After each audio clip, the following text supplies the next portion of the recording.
बिस्मिल्लाहिर्रहमानिर्रहीम। जब मुझे याद है कि हम छोटे छोटे होते थे तो जिस जगह पर हम रहते थे उससे थोड़ा करीब ही एक छोटा सा बागीचा कह लें या बाग था, जिसके अंदर मुख्तलिफ़ किस्म के फ्रूट्स जो है उनके पौधे लगे हुए थे। तो उस बाग की रखवाली एक चाचा जी जो है वो करते होते थे। तो हम उस बाग के अंदर खेलते थे और इस तरह वक्त गुजारते थे। तो कभी कभार ऐसा होता था कि वो चाचा जी तो जो थे वो हमें बड़े मेहरबान होकर हमें कोई एक आध फ्रूट जो है वो दे देते थे। आम का एक पीस दे दिया या कभी कोई अमरूद दे दिया। और जिस दिन वो अमरूद हमें मिलता था हमारी खुशी की इंतहा नहीं होती थी।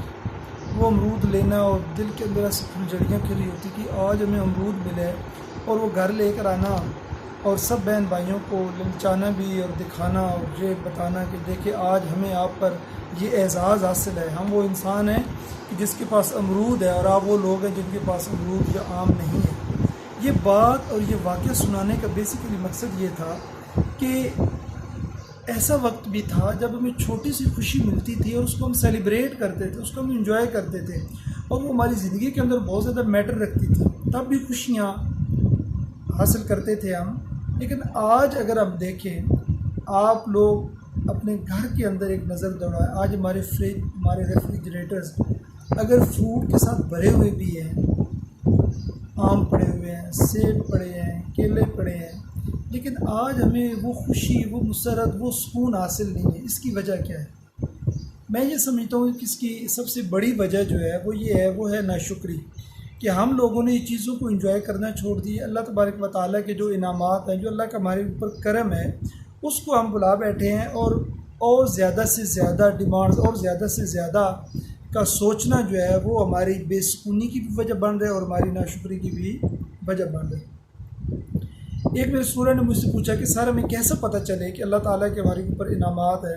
मैंने उसको कहा कि बेटा देखो, हम चीज़ों को सोचते हैं सिचुएशनल, हम चीज़ों को सोचते हैं मटेरियलिस्टिक वे में, और हमारे नज़दीक पैसा ही शुक्रगुजारी का एक वाहिद तरीका है। अगर आपके पास पैसा है या आपके पास वो सारी सहूलियात हैं, गाड़ी है, अच्छा मकान है, फ्रिज है, एसी है, ये सारी चीज़ें आपके पास ज़िंदगी की आसाइशें हैं और लग्जरीज जो हैं वो आपको अवेलेबल हैं, तो फिर तो आप ठीक है।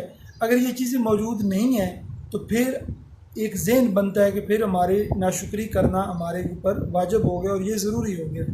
हालांकि अल्लाह तबारक व तआला के जो इनामात हैं वो इससे बढ़कर हैं, वो कई सूरतों में हमें मिलते हैं।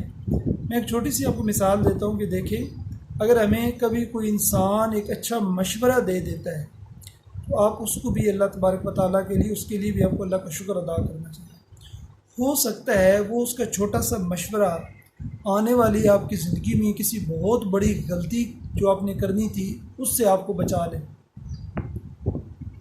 मुझे कुछ अर्सा पहले एक दोस्त ने अपनी एक शॉप में बुलवाया और उसने इनाग्रेशन करवाना था। गारमेंट्स की बहुत बड़ी शॉप उसने बनाई, और जब उसका इनाग्रेशन आ गया, वहाँ मौलवी साहब आए हुए थे, तो उन्होंने कहा कि जी आखिर में मौलवी साहब दुआ करें। जब मौलवी साहब दुआ करने लगे तो मैं अब उस दोस्त को ये देख के सोच रहा था कि यार देखो माशाल्लाह, अल्लाह ताला इस पर कितना करम है, इतनी बड़ी इसने गारमेंट्स की शॉप बना ली है। तो जब वो मौलवी साहब को दुआ के लिए, मौलवी साहब दुआ के लिए हाथ मौलवी साहब ने उठाए, तो मौलवी साहब के करीब आकर कहता है, चूँकि मैं वहाँ पास खड़ा था, कहता है मौलवी साहब दुकान की कामयाबी के साथ साथ ये भी दुआ कीजिएगा कि अल्लाह तबारक व तआला मुझे औलाद सालेह अता फरमाए। अच्छा, ये जैसे ही उसने जुमला बोला मेरी फ़ौरन नज़र अपने पास खड़े, मेरे पास खड़े मेरे बेटे पे पड़ी, और मैंने उसी वक्त अल्लाह का लाख लाख शुक्र भी अदा किया और अल्लाह ताला से माफ़ी भी मांगी कि मेरे पास अपने दोस्त से भी बड़ा कितना बड़ा इनाम मौजूद है। हम क्यों नहीं ये चीज़ें सोचते हैं? आज अगर आपके पास औलाद है तो ये भी अल्लाह ताला का इनाम है, ये भी शुक्र करने का एक तरीका है। आपके पास अच्छे दोस्त हैं तो ये भी अल्लाह ताला की शुक्रगुजारी का ज़रिया बन सकता है। अगर आपके पास अच्छी फैमिली है, आपके पास अच्छी बीवी है, आपकी खिदमत करने वाली, आपके दुख दर्द में शरीक होने वाली आपके पास बीवी है, अगर कोई औरत है उसके पास उसका ज़िंदगी का अच्छा जीवन साथी है, तो ये भी उसके लिए अल्लाह ताला का शुक्र अदा करने का मकाम है। अगर उसको प्यार मोहब्बत करने वाले वालिदैन आप लोगों को मिले हैं तो ये भी अल्लाह ताला का शुक्र अदा करने वाले चीज़ है। अगर अल्लाह तबारक व तआला ने आपको सेहत तंदुरुस्ती वाली ज़िंदगी दी है, अल्लाह ताला ने आपको किसी माजूरी से बचाया है, तो क्या ये अल्लाह तबारक व तआला का शुक्र अदा करने का मकाम नहीं?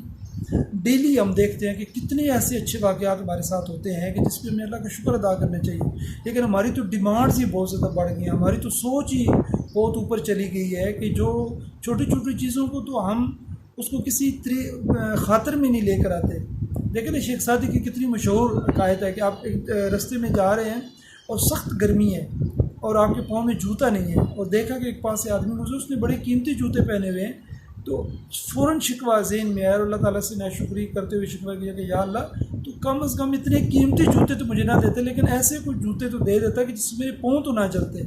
अभी ये सोच ही रहे हैं, आगे बढ़ते हैं तो क्या देखते हैं कि फ़कीर देखते हैं जिसकी ये घुटनों से नीचे टांगें ही कटी हुई हैं, और फ़ौरन सजदे शुक्र अदा किया और अल्लाह ताला से माफ़ी मांगी कि या अल्लाह तेरा लाख लाख शुक्र है कि तूने कम अज़ कम मुझे पाँव तो दिए।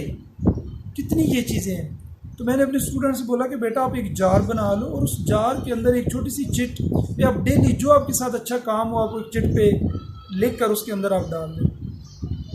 तो आप कहते हैं मसलन क्या? मैंने कहा देखो आपके घर में फ्रूट आता है, आप आम काटते हो, देखते हो, आप कहते हो आम बहुत मीठा है, तो आप अल्लाह का शुक्र अदा करो क्या यार मैंने फ्रूट खाया और इतना अल्लाह ताला का करम हुआ, मैंने आज मीठा आम खाया, उसके ऊपर एक चिट पे लिखो और उसके अंदर डालो। कोई दोस्त आपको अच्छा मशवरा देता है और आप उस पर लिखो यार ये बड़ा कीमती मशवरा है, इस ज़िंदगी में अप्लाई करूँगा और ये कितना फ़ायदा मंद मेरे लिए हो सकता है, चिट पे लिखो और उसके अंदर डाल दो।